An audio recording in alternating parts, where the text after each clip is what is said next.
let me introduce you to Dr. Christine Contesoro. I don't want to say her That's name. fine. Dr. Christine is an Associate Dean, of Teaching and Learning at the Faculty of Business and Law at Daekin University. All right, Christine is a chartered accountant who has worked for various roles before joining Daekin in 2015. All right, this role includes as an auditor in one of the big four, as both a financial and management accountant in a large corporation, as well as consultant for many small businesses. Okay, so Christine, over to you. Thanks very much, and welcome everyone, and thank you, Abdi, for the opportunity to speak on this collaboration and the outcomes, and to say that it was a lot of fun and we've enjoyed the process. So I've got the easy task today because I'm introducing what we did and why we did it, and Edwin's going to do the hard task of showing you the underlying principles that were employed. So we're looking at R&D, and we're looking at R&D particularly with a capital budgeting focus. So the key objectives of the module is to allow business students to apply the capital budgeting concepts to evaluate projects, to understand how successful versus unsuccessful R&D projects can affect corporate reporting, particularly taking an IFRS approach, and then looking at pairing the analysis using a spreadsheet, so also giving financial modelling tasks, skill development. So why capital budgeting? Well, capital budgeting is really important. In all businesses, there's normally scarce funds to invest. So in those situations, there'll be more projects that are available for funding than funding available. So an analysis needs to be undertaken. So capital budgeting is a really important task for accountants and often also slips into a finance decision. And so capital budgeting is an important skill for students to know. We chose to apply this to R&D because research and development has major impacts on the business. So once we invest our capital or our funding, it's a long-term decision. It's really costly to change and difficult to change. And so therefore it can have a large impact on future profitability. So if we don't get the capital budgeting decision right and invest in the right projects, then the future performance of the business is going to be significantly impaired. So the module enables students to analyse a range of projects. The analysis is done on Excel, so it develops Excel skills, and it allows students to put some theory into practice. So what's always been done in class is that we give students little exercises where they look at one project and they work out whether this is a viable project or not. It's very divorced from reality. So by putting capital budgeting and in the R&D module into MonsoonSIM, we're allowing students to actually see the impact of the analysis that they do. So outside of the module, they would actually calculate which is a viable project from a number of different projects available. They then invest in the project they think gives the best return to the organisation, and then they get to see how this plays out in the future. And because it's an R&D component or project that they're analysing, it actually has very fast implications on the profit and loss if a mistake is made in the analysis. So this is a really rich topic for educators because it enables us to look at the Excel spreadsheet. It asks students to consider the impacts of different cash flow financing options, over the years, as you would in the real world. It enables conversations around discount rates that are appropriate for the various investments that can happen. And it also enables the development of an understanding of how we account for R&D under the International Financial Reporting Standards. So this is the first part of a module that's being linked to the Intellectual Capital of Integrated Reporting, which is a project that's still coming. And this, of course, links into a focus of the International Reporting Council to look at how companies can create value in their organisation, looking not just at financial capitals, but looking across 6 different capitals. More of that to come in November. So when we look at research and development is also critical for a company's future. It's not good enough just to stay with what you've got. A company needs to continually evolve its products or its processes. So companies need to increase their R&D spending to make sure that they meet market pressures, the demand for new products or innovative approaches to factors in the marketplace. They need to be competitive. They've got to differentiate. So they need to be able to enhance their capability of the company, and it allows for future growth. So a successful R&D project contributes to the continued sustained financial performance of a business. So whether we're making more sales, increasing profit, enabling a greater market share, being seen in the marketplace, it's being of benefit to shareholders. So that if you have an innovative company that's coming up with new ideas, that you can actually see that the share price will really grow in that company and it gets a presence in the marketplace. It also can allow, depending on what you invest in, for productivity gains and help to reduce expenses in the organisation. But of course, the problem with any R&D project is there is a lag between when the project starts and we start to realise our economic benefits.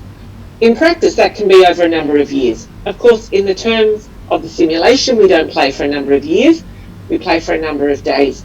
And so we've set the days where the analysis of the project takes place 15 days after the actual investment is made. So students will have the opportunity or be offered at the choice of the instructor of a number of R&D projects.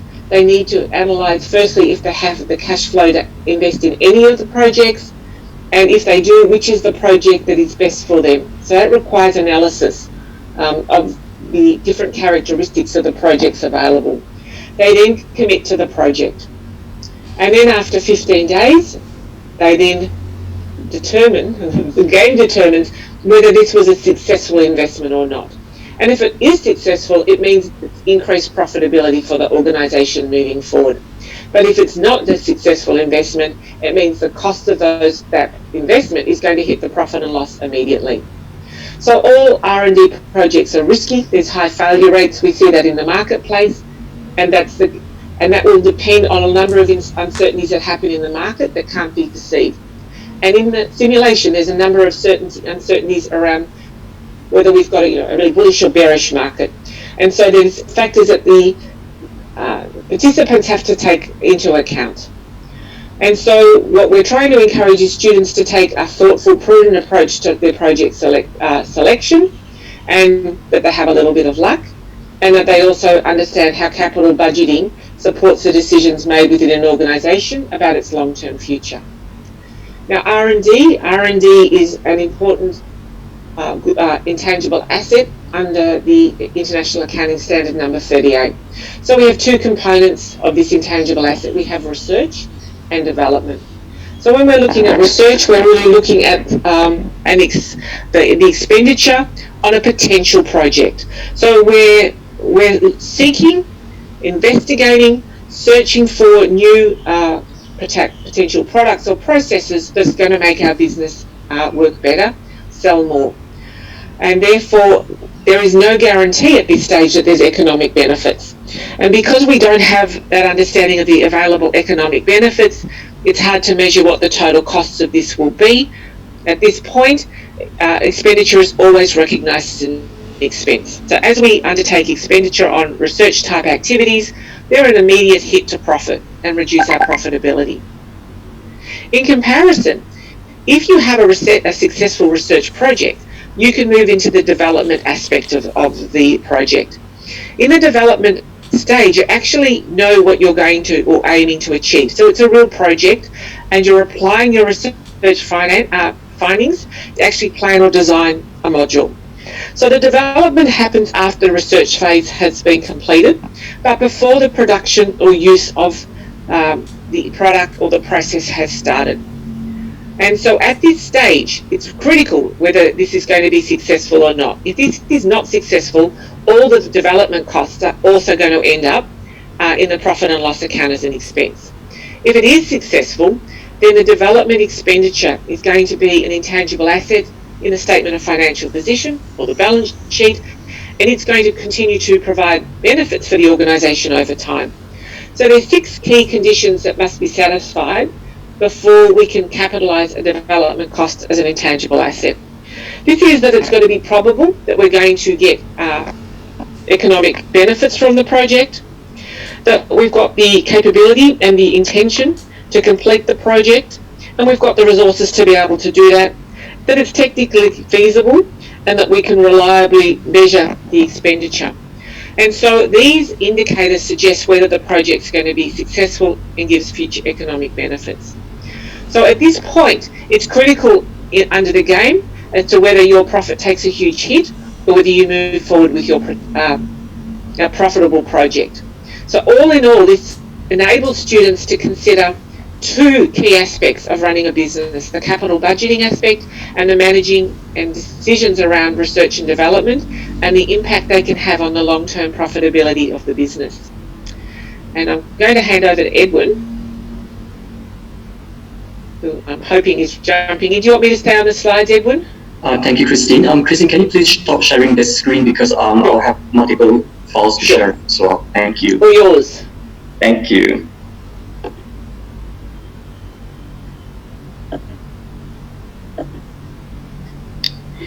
Thank you, Christine and Abdi, and good afternoon to everyone. So over the next few slides, I'm going to present how students can actually apply the capital budgeting concept, particularly the net present value method, and utilize the financial modeling function in Excel to efficiently determine the NPV of each project and also to appraise each investment.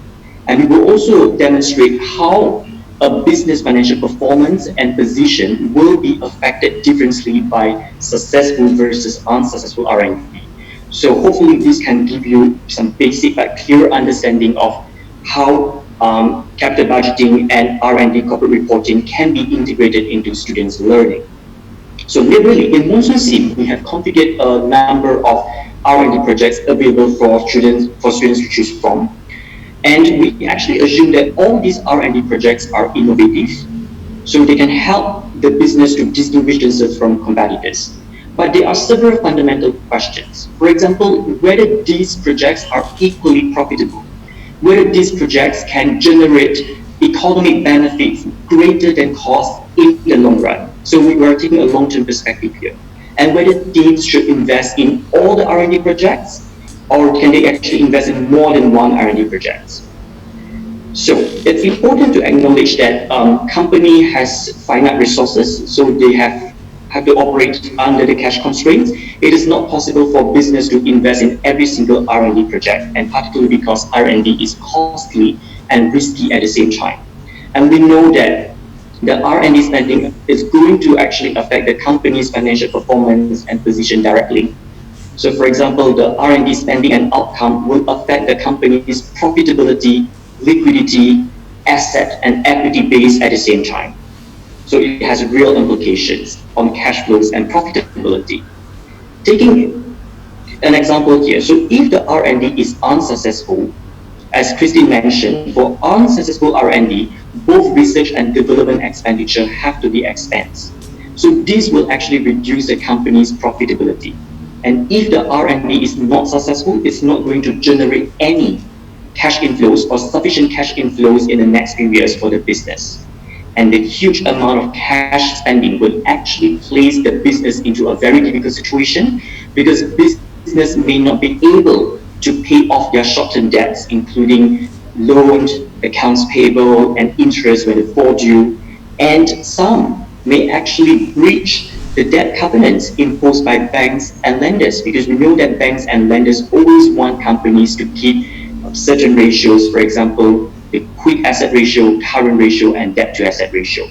So by taking all these into considerations, it is very important that students are highly prudent and selective when it comes to their R&D investments. So we actually want students to apply the concept of capital budgeting to appraise each project to see whether this project is worth investing or whether it should be rejected. So capital budgeting is a very powerful tool when it comes to long-term business decisions that involve huge amount of cash spending.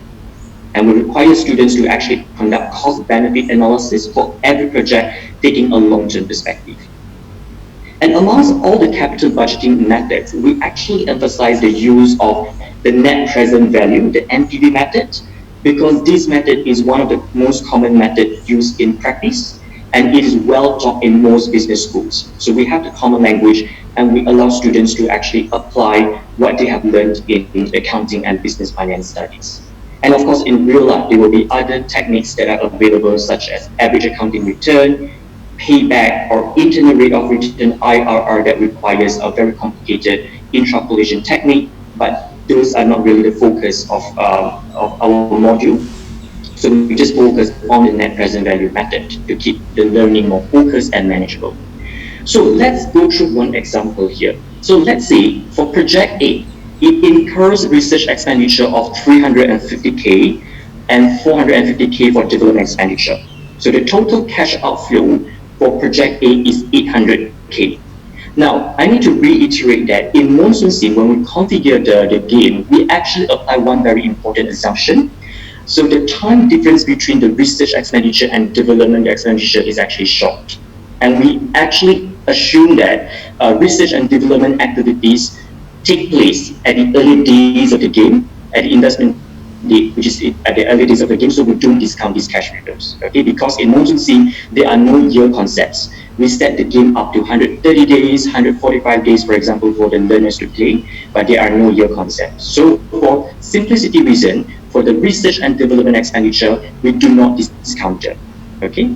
However, we need to discount the projected cash inflow that happened at the end of each year and subsequent years. So for example, for project A, if this project is successful, and only if it is successful, we anticipate that at the end of year 1, it will bring an additional 200K of cash flows to the company, followed by 436K, 374K, 390K, 436K over the next few years. So what we want students to do is to calculate the NPV. So mathematically, how do we calculate NPV? That is basically just the total projected discounted cash inflows minus the total projected discounted cash outflows.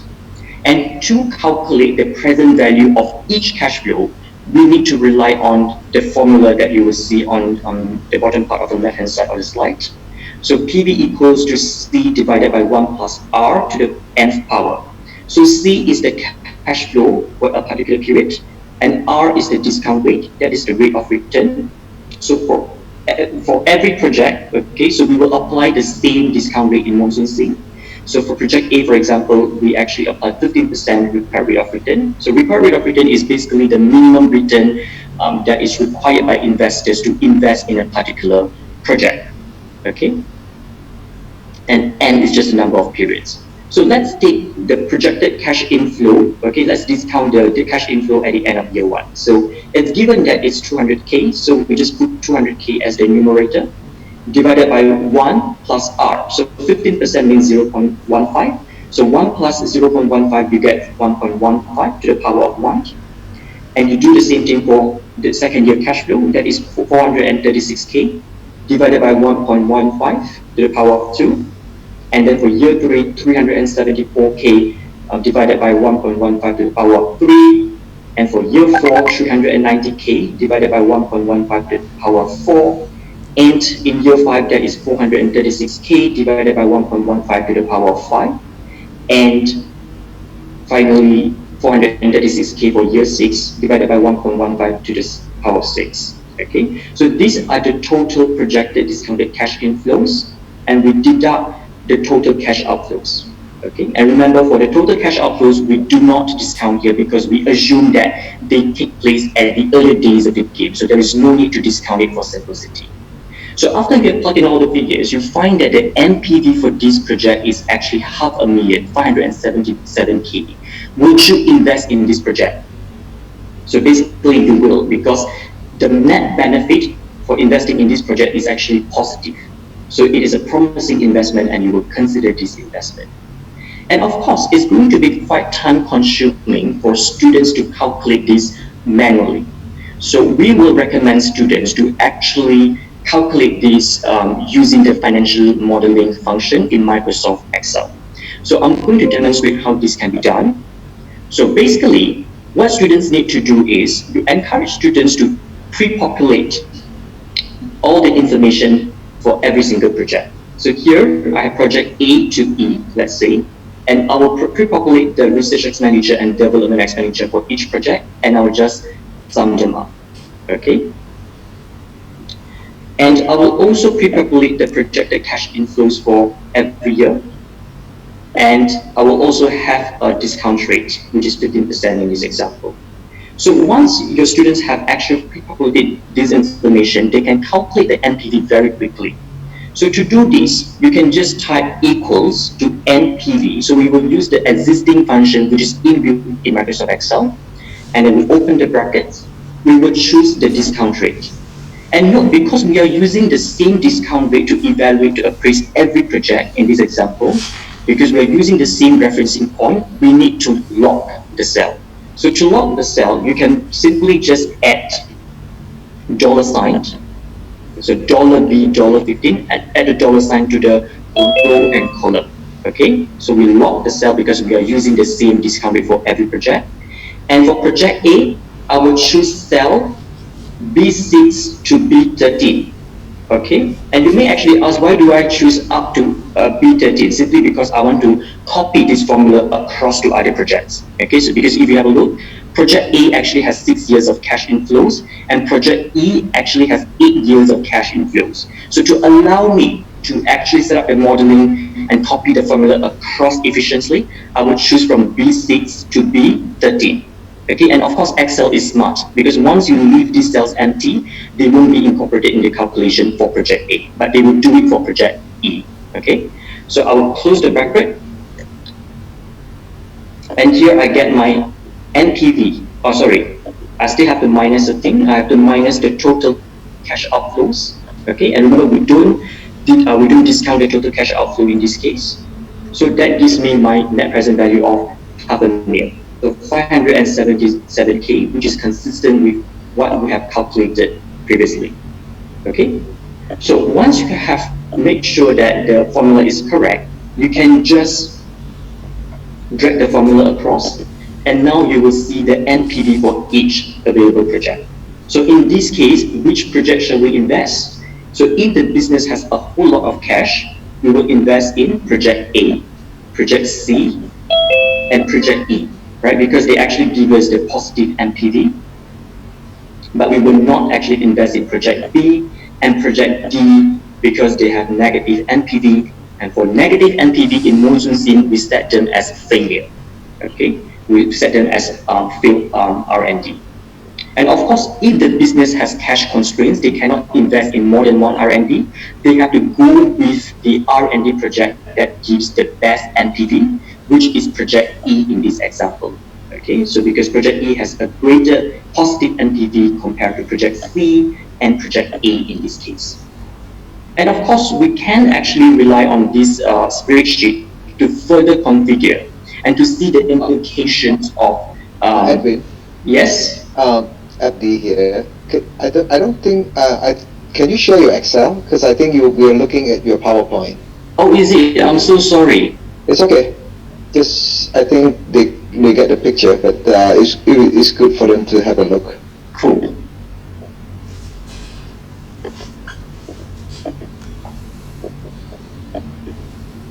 Can you see my Excel now? Yes. Okay, excellent. Sorry, I'm just going to demo this very quickly again. So what's happening is you will ask students to pre-populate the information for each project, including the research expenditure and development expenditure, and all the projected cash inflows in, and the required rate of return. So once you already have all this information ready, you can just type the formula in Excel, which is equals to NPV, open bracket, and you will choose the discount rate. And because we are using the same discount rate for every single project, we will lock this cell. And to lock this cell, you can actually put a $sign to the row and column.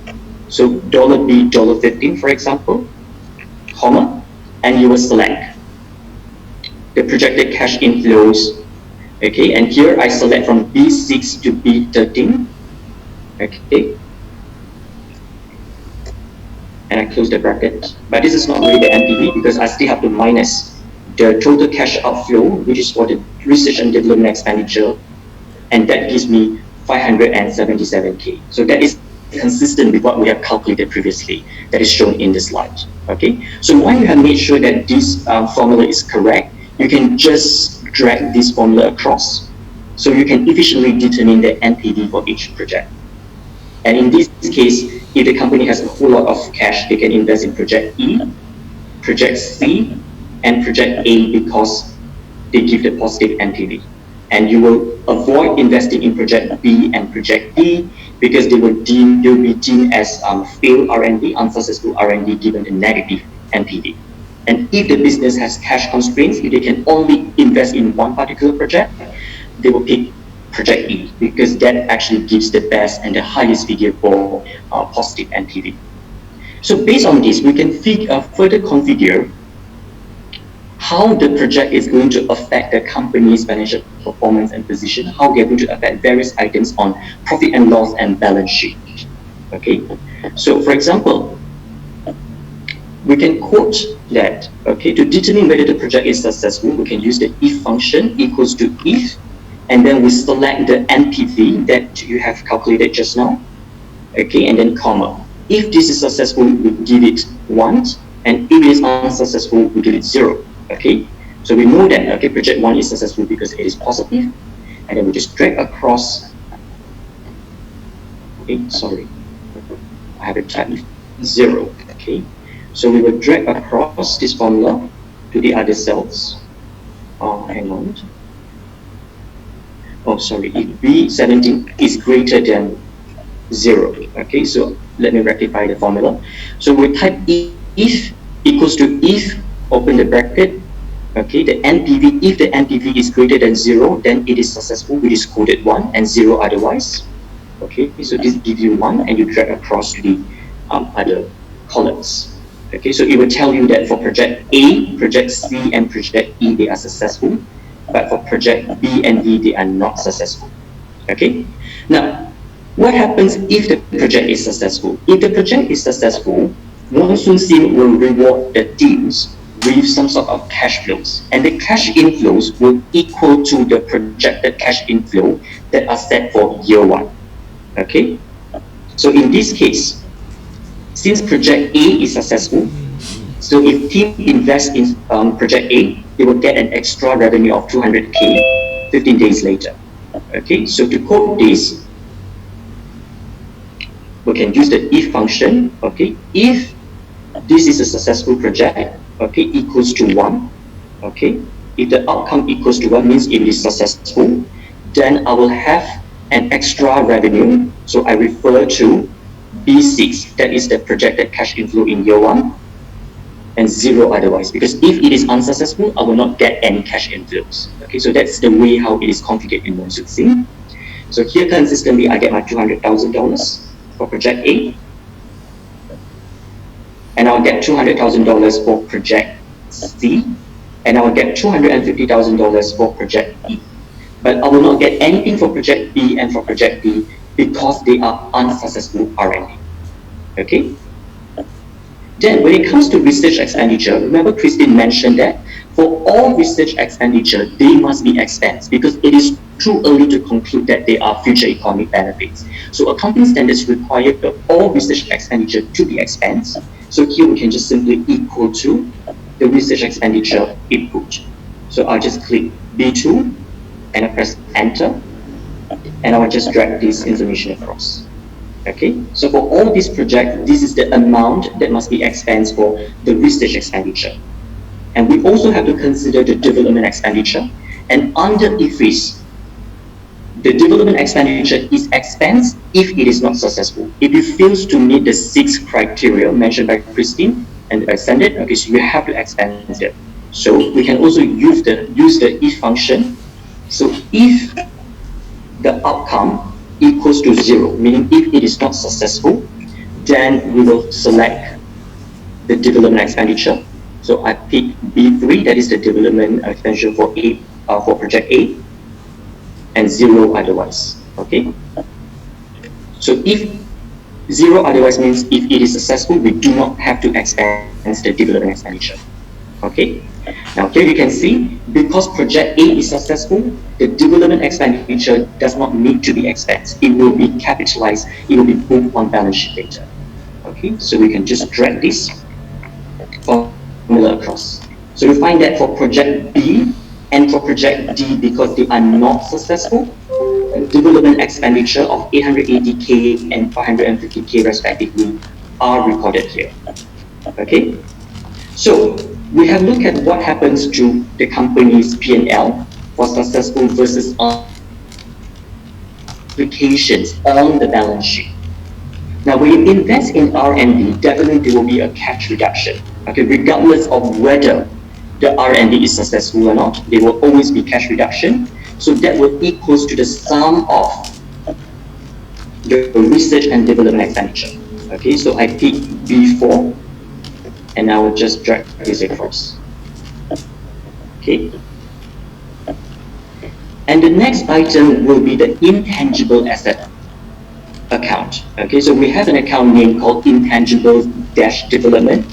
That means if you see this, that means that okay, the R&D that the team has chosen is successful. So the development expenditure of this project can be capitalized. So what we can do here is we also use the if function.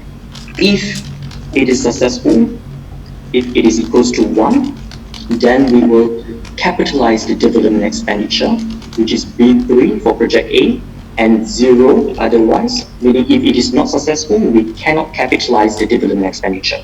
Okay, so that gives you 450K for project A because it is successful. Okay, and then we drag this formula across, and we can see that for project C and for project E, because they are successful, the development expenditure are also recorded on balance sheet. But for project B and for project D, because they are unsuccessful, no development expenditure are actually recorded as an asset. Okay, and finally, if the project is successful, there will be extra cash inflow, there will be extra revenue. So that will simply equals to the sales revenue if it is successful. So equals to B21, and I will drag this formula across. Okay. So you find that there are really a lot of opportunities that you can consider, a lot of possibilities that you can consider in designing your curriculum and also your assessments for the students by integrating the capital budgeting and R&D reporting decisions. Okay, so hopefully this gives you some basic and clear idea before Abdi actually demo the game. So now it is the fun part. I will hand it over to Abdi.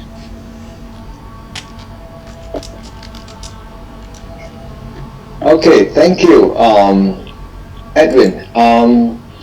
Let me just say a few words about Edwin. Edwin is the senior lecturer in Department of Accounting in Daekin Business School. Edwin is a CPA with a significant academic and practical experience providing integrated teaching and research across a range of topics, including financial accounting, auditing, corporate governance, business strategy, and capital markets. And for this particular feature, I learned a lot from Edwin, I must say. The spreadsheet that he has shown earlier, it started. We started with a model, with a spreadsheet, and finally end up in MonsoonSIM, which I'm really happy to show you now. Okay, so I'm going to share my screen. There you go. All right, so let me just dive straight into the game part first, yeah, so that you'll see. So I'm going to initialize this game. All right, and I'm going to show you what the students see. First, I'm going to initialize the R&D feature, which is here. I'm sure you could have predicted it. It is under finance, obviously. And under here you have research and development allow. I've set it to yes. It is an advanced feature, so it's all defaulted to no. Here there's an explanation here. All right, it's part of the SIG capital described in the international IR framework. By turning R&D, you expose the learner to the value of intellectual capital for an organization. Learners will properly select R&D project based on net profit value.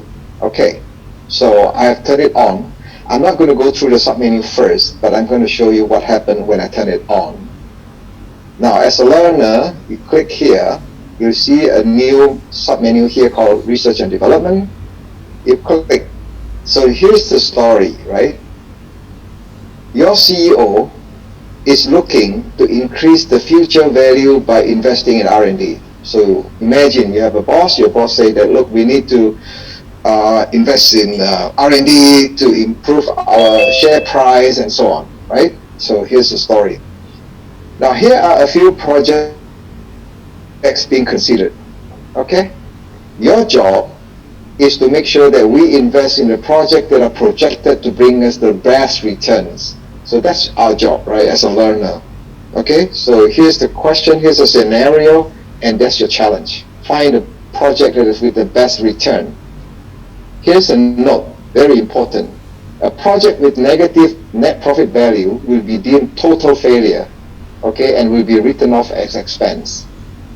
Now, so this is high risk, right? If you selected the wrong project, then you'll end up having both the research and the development ended up in your expense, which definitely going to hurt your profitability. Okay? And here is the required rate of return being at 15%. Okay, so here's the challenge, right? So as a learner, once I get this call from the CEO, I will then look at the project, yeah? So I have project A, and here's the projected, here's the research expenditure, 350, development expenditure, and budgeted years is 6 years, and the evaluation day is 15 days after the investment. And here are the projected inflows. Year 1, year 2, year 3, year 4. Okay, so this is project 1, project B, and C, and D, and E.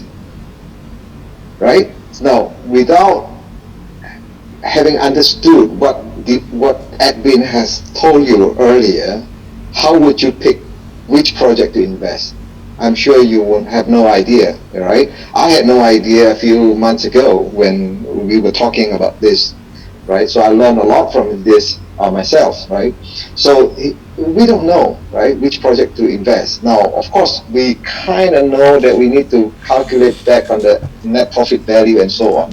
But Edwin had just, given you all the formulas to do that, right?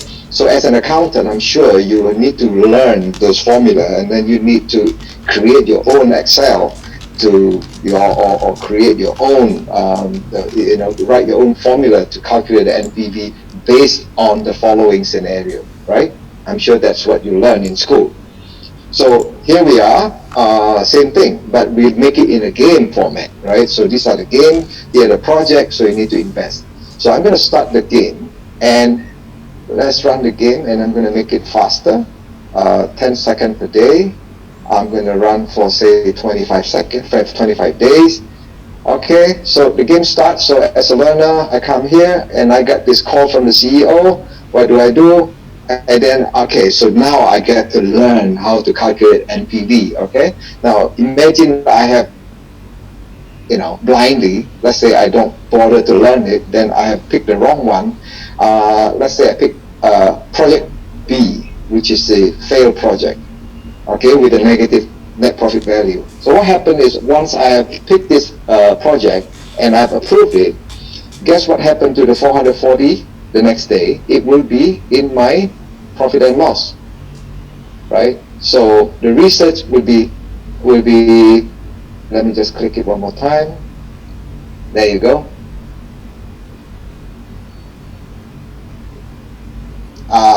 Where's my research? Okay, so this is 8.0. I better go to 8.1 to show you.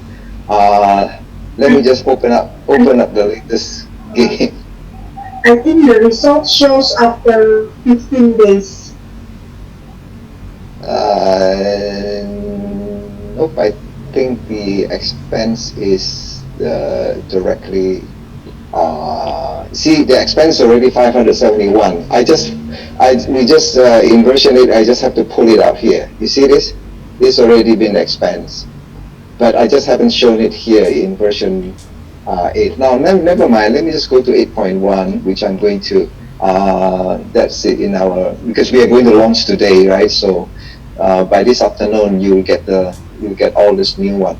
So let me just go back and launch a new game based on the latest 8.1. That's the R&D. So I'm going to do a demo R&D, and I'm going to select Innovation and default Australia. Okay, bear with me a bit. Okay, there you go. Now I'm going to run this game. Alright, so simple. I'm just going to load the old team. There you go. There you go. I have all the teams here. That's fine. I'm going to turn on the R&D. Yes, I'm going to turn it on. Okay, there you go. So I'm going to run, let's say, procurement and actually I don't need to run anything. I can run this. Okay, but let's just do that. Initialize the game. Okay, so once again, let me take a look at what the student is seeing. The student will see the R&D tab, and the student will see all these available projects. All right, so I'm going to run. Make it fast, and let's say 25 days. Okay, so again, I come here and I look at I look at my research, and then I selected it. I select this project B, and I accepted it. Okay, without being without understanding the concept behind the NPV concept. So I've selected the wrong project, and then you should see that expense here, research. By the way, in 8.1 we have a new profit and loss format, so it's so now we're looking at the new one. It is a lot more. Anyway, you'll see that by tomorrow. So in research, you see that it has been expensed 440,000, right? There you go. Now, so what happens? We'll wait for 15 days to see if this is a successful project, and then we'll wait for the CEO to let us know, yeah, because it's now being evaluated. Now, if I look at the transaction, it's now the evaluation is on day 18, so we have to wait 15 days. All right, and then we'll see what happened after that. Now, if this is a failed project, then I'm going to take another hit of 880,000 as an expense, right? Now, if I am successful, then this 880,000 will go into intangible asset, which will become my asset, right? So that's what Christine and Edwin was they had described that the theory behind it. So let's just wait. Okay. Meanwhile, I could go on and select another one. Let's say this one. I invest in this project A. Okay, so I'm going to invest in two projects and see what happens. Right. So let's take a look. Both projects. Now, if I look at my profit and loss, I've taken another research expenditure. So now the whole research expenditure is the summation of the two projects, right? The first project A and project B. And then let's just wait. The evaluation day is 15 days. We'll wait. Coming soon.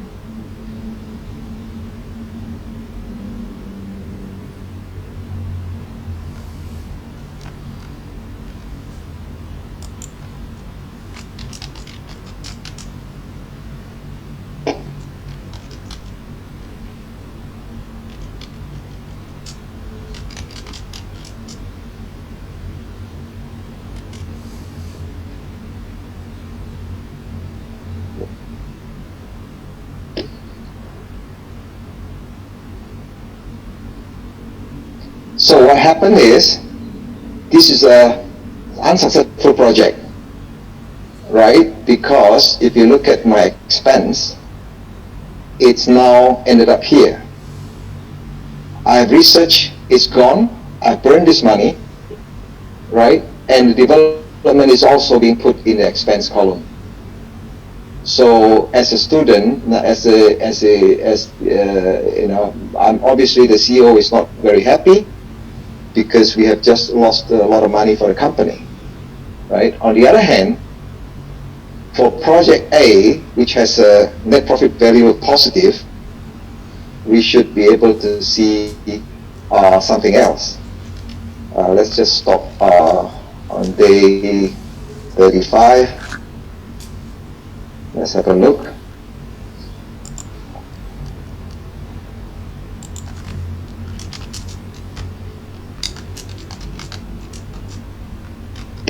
Oops, don't stop. 35.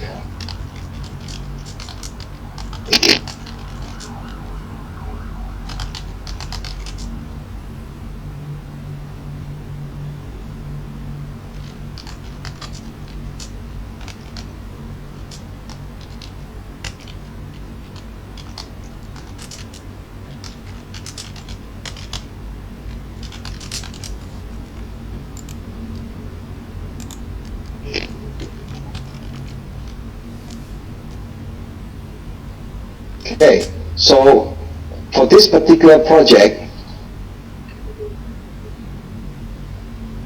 it should be a successful project,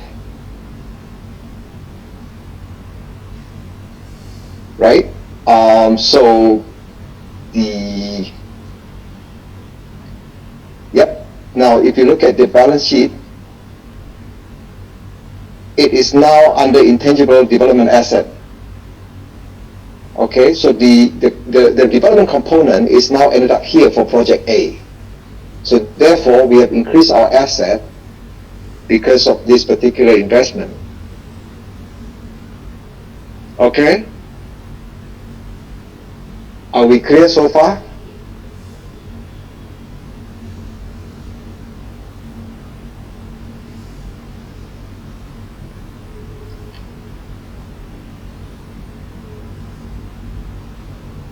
Okay, so anyone want to ask any question?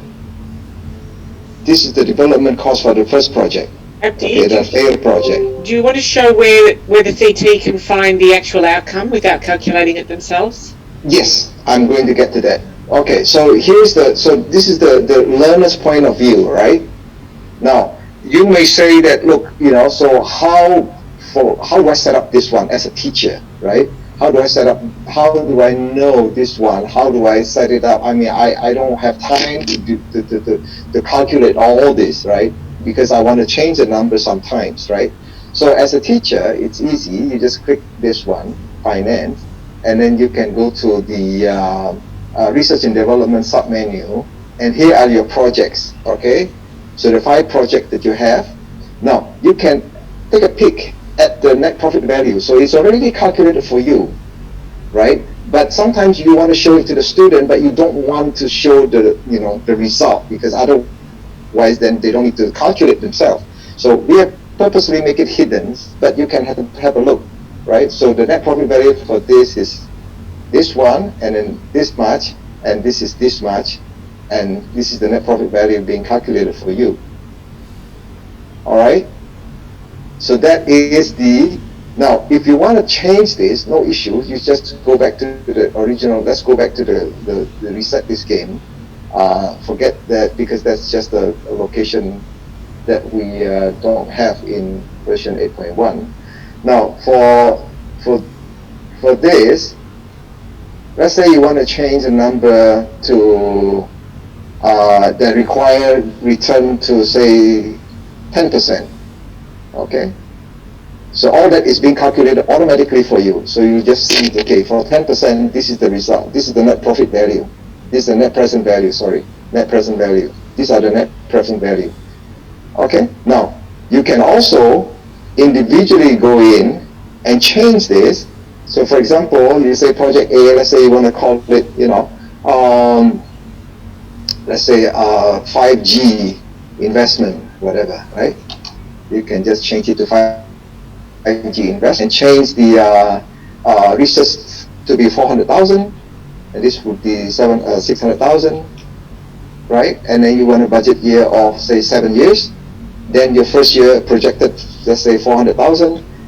Subsequent year, so to save you time, instead of calculating one by one, you can just set increase by 35% or decrease. Okay, you can play around with this, right? So if I want to just increase by 40 to 30, 50% every year, so then that's their net profit value. Okay, now if you change it, let's say increase by 20 to 40%, that's your net profit value. Okay, so this is how you want to, if this is like 5 year, then that's your net profit, net present value, sorry. Okay, so this is all what you can play around with this, and then you get to the point where you're comfortable with the number, and then you just run the game. So let's say I've changed it to this number, 396,691, 400, 600. If you look at the students, then project 1 is now, again, we don't give them the NPV, but you know as a teacher that this is a profit, it is a positive number. May not be the biggest, may not be the best, but it is nonetheless positive. All right? So setting up the scenario is very easy. All you have to do is to just change this value. You can also change what else? Non-budgeted year, the budget years. You can change the first year income. You can change the title. You can change the research expenditure and development expenditure. Yeah. And then down here, you can also change the rate of return. You can change it to 20%, 30%, make it even harder for them to achieve NPV.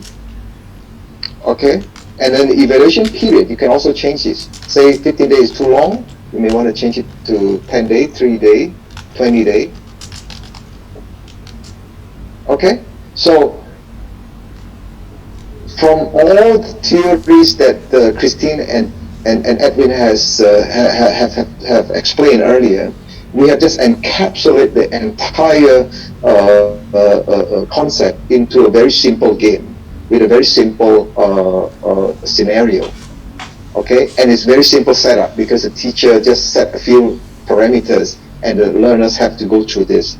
Okay, selecting, and the essence of this is, you know, the student will learn the concept by looking at how it is being booked in the accounting, whether it is ended up in a P&L or ended up in a balance sheet. You can easily teach those concepts using this simple scenario. Okay, perhaps I can just take a few questions, or we can all take a few questions. Abdi, I think there is another point that I would like to add. So probably because you can set the evaluation day as 3 days or 15 days or 35 days.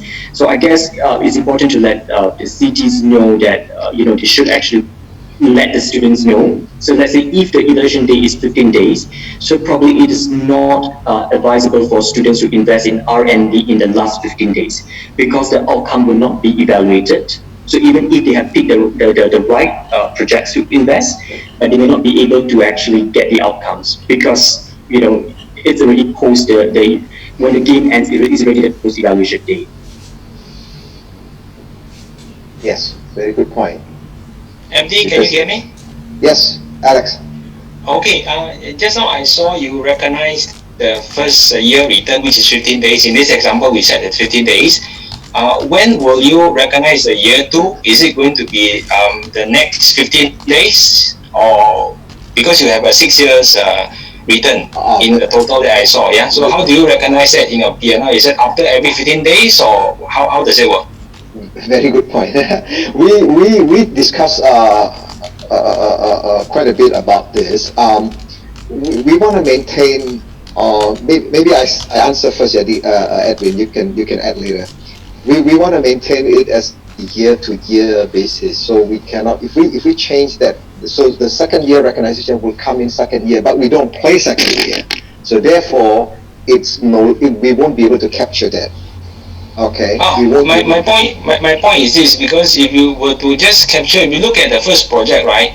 I expense off so much, but the return is supposed to be 6 years, and then in fact you in your game here we use days, so there's no relationship for this project to tell me that 15 days is equal to 1 year or things like that. We just assume that that is the case, yeah. So that means the total money I invested is over million. So technically, if I only recognize 1 year, that will not give me any motivation to do it in this game. If you talk about 100 days as my game end plan. Good point. When you want to answer that? Yeah, Alex, I think what we need to consider here is we are taking a long-term perspective. So companies will only realize the benefits from R&D, over the next many years. So it is not realistic to actually expect that, in the first year of launching, you're going to recoup everything. Okay, first of all, and I think second, to give students the motivation or incentives to invest in R&D, I think Abdi will actually talk about, also, this is also a question that raised by Paramin, whether there are any KPIs that we can incorporate in the game. So, because when we develop the R&D, it's actually part of the intellectual capital of integrated reporting, we will actually have some metrics that can be incorporated in the game to say that students have to actually invest in R&D and they need to pick the successful R&D in order to gain more scores for their overall KPI. Okay, driving them to the KPI is definitely something that I agree. But what I'm saying here is that other than that, is there any immediate value in terms of the cash outflow? Because I need to push up so much money. And then the return, if it's only one time that you recognize in this game, then that factor may not be attractive, because the year 2, year 3 value will not be recognized in my profit and loss at all. And my balance sheet will not look good as well. But that's true in practice as well. So in practice, we are looking long term. We're developing accountants for the future, not for the short term. So we are asking them to look to the long term, to make wise decisions now that will continue to improve the business. The fact that they don't get all the benefit immediately is what happens in the real world. We still make investment decisions in R&D and other projects. So we can't make it, by bringing all the rewards into 1 year, we would actually decrease the authenticity of actually what's happening in this project. Would it be possible that we give some sort of return for the city to decide? For example, I want them to recognize 3 years in the 100 days game. So I will decide, after 15 days, after evaluation of first return of profit that I get, and then I can put another 30 days to get the second year return into the game. I mean, it's strictly just not year returns. I mean, then you're converting it to day return, and then you're making the actual complex, the calculation of NPV much more complex, because you're having to convert interest rates from annual rates into daily rates. So you're actually, by trying to reward them in one way, you're actually making it more difficult to ascertain what is the best project. I think the idea of putting things through the scoring matrix is a much better idea of incentivizing students. Okay, so it's the reality of what's happening in the world, because interest rates are annual. Projects are based annually. We recognize them over time. Yeah, understood. My point here is that because this is going to be driven towards competition as well. So competition KPI on one side, is one thing. The second side here is that this motivation factor will not come in if we really use the KPI that is already within the version 8 itself. Unless that additional KPI will be part of the evaluation, whether you've done any R&D investment at all. I'm not sure if that is going to be part of the consideration in time to come for the competition. Alex, adding to Christine's comments, right, and justification, I think what you're trying to propose is that you would like to see the year 1 inflows is greater than outflows. So, but if we actually set year 1 inflows greater than outflows, then there is no point for us to do capital budgeting, because you will feed the project directly. So let's say if year 1 inflows is already greater than the outflows and there are no further outflows in the future years, then there is no point for us to do capital budgeting, and there is no point for us to calculate the NPV. And it actually does not, align with real life. So I guess what we want to have to see is actually, MonsoonSIM produces, an education platform that simulates real life. And certainly, I think for most R&D projects, you won't really see that, the first year inflows are going to cover all the cash outflows. So that's why we actually, conceptualize, the game in the year concept. Understood. This is the part that I think is the assumption and the deliverable part we are talking about in terms of how that the value should be judged. Because it's going to be a long-term thing, then obviously we cannot recognize the year 2 and 3. I mean, that part that is totally understood. It's just trying to actually see from the perspective of a motivation factor, because there will be two things that the city have to face. Number one is that, the immediate return in the game itself is not attractive enough. Of course, if we look at it strictly from the capex point of view, they have to, go on, continue for another few games before they see the actual return, the profit outweigh the investment.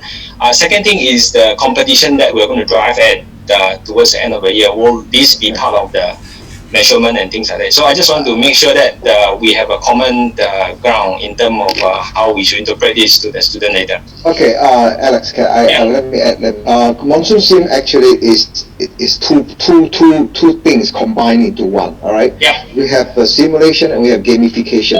All right. So MonsoonSIM is actually a combination of simulation and gamification. Now, what you're talking about is more on the gamification side.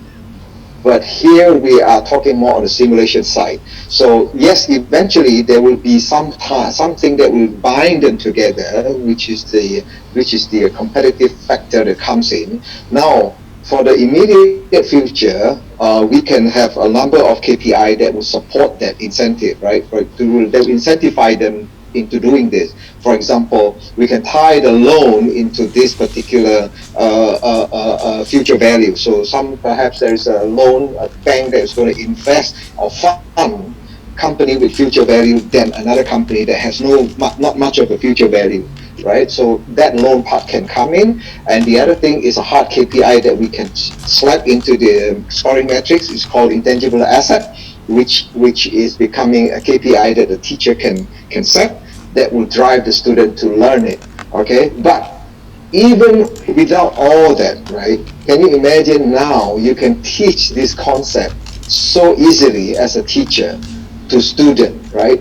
With or without competition, without a game, right? So just by showing a few, days of transaction, the student can experience for themselves what is, what is the consequence of selecting the wrong project and not understanding the concept and NPV. So the education value is what we're trying to drive through here also. I mean, it's a little bit like what do you call it, cash accounting and accrual accounting. Like when we have the accrual accounting, it really doesn't have any much, impact on the game, on the competition. But it is a very, very important things to be incorporated into MonsoonSIM as a teaching element. So yes, so certain feature in MonsoonSIM, they be very, very, very suitable for the competition in a pure sense, but certain feature is very good for the education. Now, this particular time, at this particular moment, this feature is absolutely good for teaching more so than a competition. I totally agree, because basically when we do the next TTT, we need to make sure that we drive them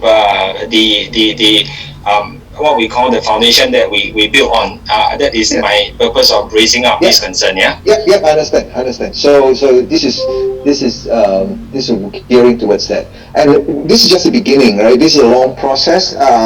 We are going to, by November, we'll have some other new things that will roll out along this line, and a lot more things that will come in make it. So this is a long process. Yeah, definitely. I think this approach is definitely very exciting.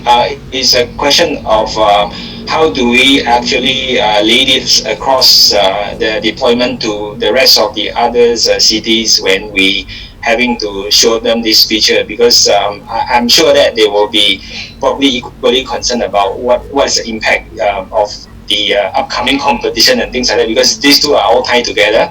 So every new feature is exciting, but is equally worrying for them. if they are not sure where are we going to bring this forward. Yeah. Alex, can I add to that as well? Because actually Christine and I and Abdi, we are still working on the integrated reporting features. So there will be 6 capitals. So in future gamification, there could be some KPIs, but even the overall KPI that are based on the 6 capitals. So this will actually encourage the teams to make more balanced decision. Okay, so not only they need to maximize the financial capital, they also need to maximize the intellectual capital, because if they choose not to invest in the intellectual capital, they will score a total 0 for this capital. So that will put down their overall score in the future competition. So it really depends on how we build the KPI, and I think that is doable to actually increase their incentive and motivation. Yes. Okay, totally understood. When is that going to be available? Is it going to be part of this release? No. Not yet, yeah? Not the whole thing, no, not yet. That will be November. We're shooting for November. All right. Cool. At least that has been addressed. The foundation has been very clear. Yeah. Any other question? Yes, Michael here. Hi, Michael. Yes, I just have a simple question. I know this is a very interesting for most of the BBA student accounting, especially for accounting or finance.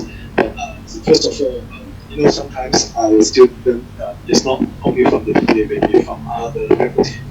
Do you think we need to let students to sometimes make some measure from the NPV calculation among these 5 projects before the game, or you let the student calculate after the game starts? Because the time is very short every day, just 40 something seconds. So I think it is very conscious if you don't let them to calculate and then until along the game is running. So what do you think? Otherwise they can just Well, I would say that knowing that this is in the game, this can be done in Excel and set up in advance, and all you need to do is drop in your cash flows. So it's not that the formulas and the Excel can't be set up. So I think your students would be very foolish if they waited till the game started to get this underway. But given they're working in teams and that Excel can be spread up, to drop in the numbers that you need to drop in is a very, very fast process. But it does mean students have to be playing, they should set their Excel up in advance. And then would it take 2 minutes to enter the data, Edwin? I don't know that it would. Yeah. That will be very quick, actually. So, but they need to be organised. Yeah. It seems to me that it is good to let students have some time to understand or make some calculation before the game starts. Otherwise, it's too much traffic. Well, it's the same calculation though, over and over. So the numbers are different, but the actual calculation is the same. Yes. So what they're putting in is cash flows for a number of years and a discount rate. So it's not that and then the Excel sheet just works out the formula. As soon as you enter the data, it's instantaneous. So I don't think we can give that data to students in advance, because it's going to change game by game. But if they've set up their Excel spreadsheet, they can use it every time they open MonsoonSIM. That spreadsheet is going to be relevant, and they just enter the new cash flows and discount rate. Okay, understand.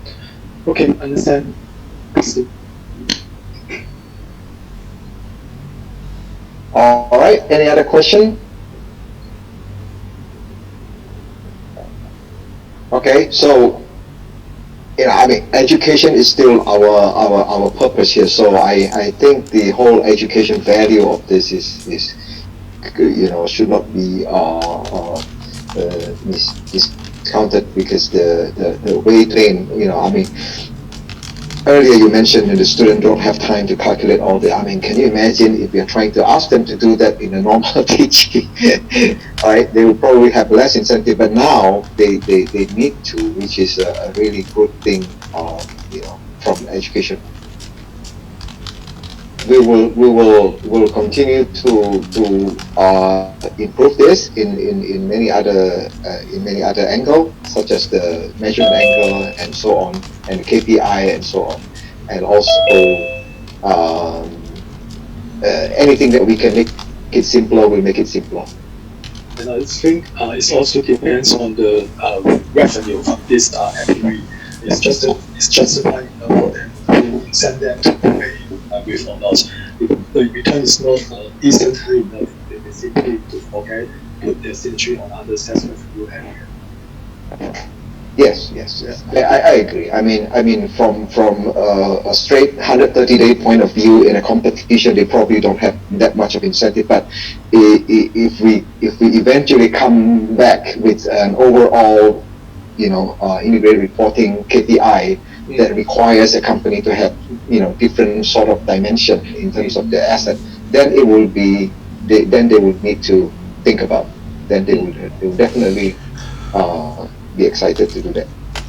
Okay, I think as time goes by, we are getting more and more KPI. Previously, you introduced the return on assets, equity, something like that. Do you think in the future, will MonsoonSIM bring in more KPI visibility? Currently, it's limited to 10. I'm not sure, just for suggestion only. The KPI today, its number of KPI today is limited to 10, right? I didn't get your last part, but yeah, we are working on it, Michael. Okay. We're always improving. Sometimes I want to add some more, but it's limited to the system. No, not really. If you have a good suggestion on KPI, Michael, just let us know. Okay. We are open to add more KPI. It's just that we are afraid there's too many. Okay. Yeah, we'll have to be. Any other question? We can also you can also ask through the chat. Peter, what do you have any comment, Peter?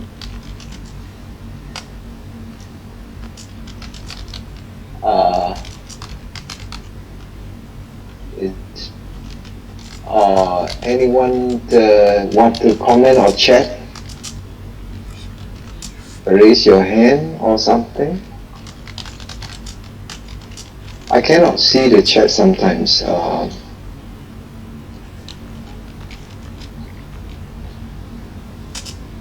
Now it's gone.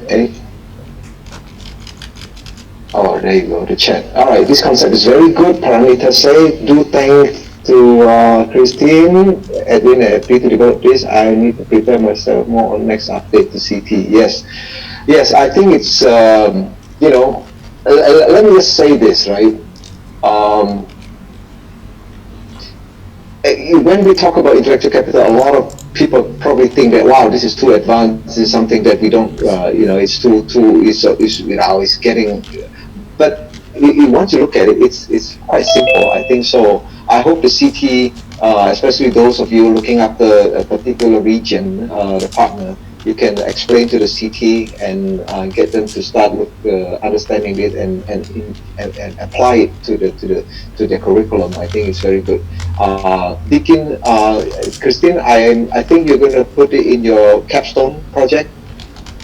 Yes, we are. It will go through into our T3 class, which will start in November. It won't be me in T3. Edwin, I hand the baton to Edwin in T3. So it's back to Edwin, but yes, we intend to be using it. We are less focused, I guess, on the competition than some of the other universities, maybe because of our distance. But so we do see this as a really important skill for students to develop. Yes. And I'd like to thank you guys so much for this collaboration, and it has enriched the MonsoonSIM features especially in the accounting side. And not only that, I think I also get some input here and there from Dr. Edwin about certain naming, and we have also improved along. So thank you so much. And good for us too. Yeah, it's mutually, very good. So if you have any other question, then if not, then okay, there are a number of questions coming from Bernard. Bernard, love the concept, especially involving IAS standard capital form reporting. As an accounting graduate, I feel like it will be a really interesting way to learn and understand this concept. Yeah, thank you, Bernard. That's right.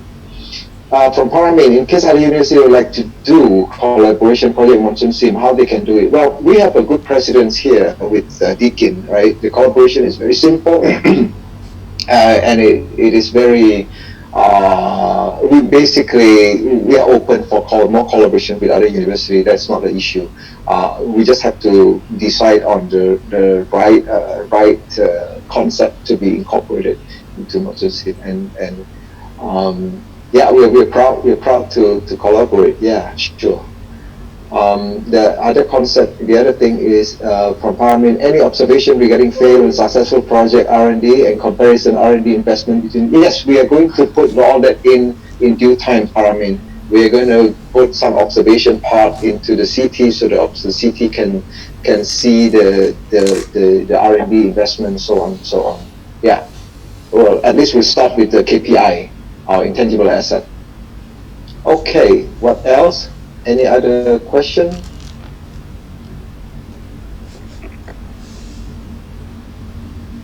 Okay, this session is recorded, so for those who came in late, I think there's some timing. A lot of people thought that this, is Singapore time, some is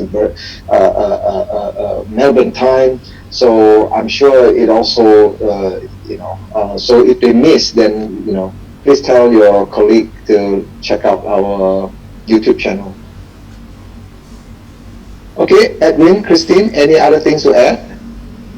No, I think we've covered it all. That's really good.